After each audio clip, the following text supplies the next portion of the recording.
ah jongo ma macha allah. salaamaaleykum. ça va na ngeen def. ça va. ah mu ngoog xàmme na leen. seen weneen. Seydou. doo jël tabure nga toog ni mën leen jàmm sant ñoom. c'est que dama benn rendez-vous boo xamante ni c'est urgent. maa ma dem. maa ñi say gan lañu. maa. ça va na ngeen def. alhamdulilah. sama nièce laa doon seet madame Guèye. dafa génn depuis ce matin mais yàgg na nag mais xam naa léegi mu ñëw incha allah. waaleykum salaam. borom kër Fama la. ay cousine Fama lañu. ah dañu ko seet si woon. waaye man sama jongo moom gars yi miin nañu. waa miin nañ ko def ko judduwaale.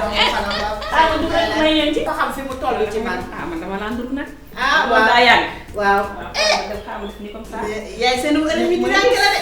lenn daal laa bëgg nga xam dama ñëw pour récupérer sama doom yow nag dégg naa sa intérêt personnel moo tax nga téye. gros mot extravagant ban intérêt yow soxna si lan moo may prouver ne ma yow yaay tantam xanaa sorcière la gis la ni en te voyant rek ma ne la yow yaay tantam ma ne loolu sax ma tegal sama su yoon nekk nekkoon ci fii dina la ko prouver